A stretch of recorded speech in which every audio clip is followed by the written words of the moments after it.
je suis Rodrigo, je travaille aux urgences de l'Hôtel-Dieu. Et ce soir, ça a été la dernière garde au niveau des urgences. Et pour le coup, je procède à la fermeture des urgences de l'Hôtel-Dieu.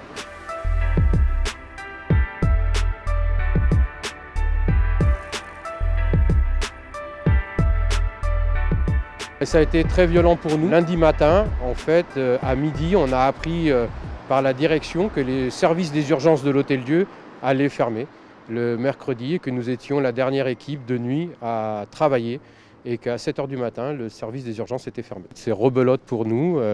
Lors de la première vague, en fait, le service d'urgence a été fermé une première fois durant à peu près 100 jours. Concrètement, là, si on part sur Cochin, c'est pour pallier au manque de personnel qui se fait sentir de plus en plus sur Cochin. Ils ne savent plus quoi faire.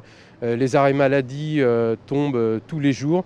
Il y a des collègues qui démissionnent. C'est la première fois qu'on voit des démissions aussi rapides. Enfin, c'est des prises de décision. C'est un mécontentement en règle générale. Je pense que tout le monde est fatigué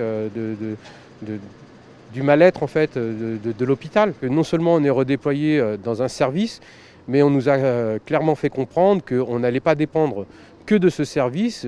En fonction de l'activité et si les moyens le permettaient, on pouvait être déplacé dans d'autres structures en aval pour pouvoir remplacer en fait, au manque de personnel. Donc on pouvait se retrouver un jour redéployé sur un service de pneumologie, comme de médecine interne, comme d'ophtalmologie.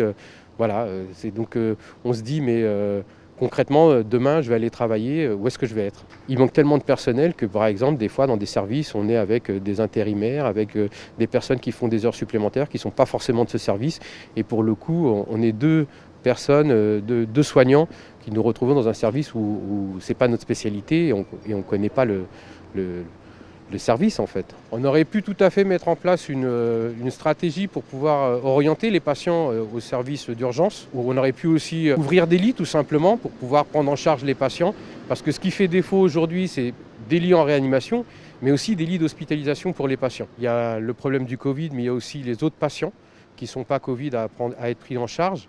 On sait qu'il y a eu les victimes un peu collatérales avec toute la déprogrammation des prises en charge de ces patients-là et que finalement se priver d'un service d'urgence, même s'il a une activité légère, mais un hôpital de proximité, on pense que c'est peut-être pas la meilleure solution justement.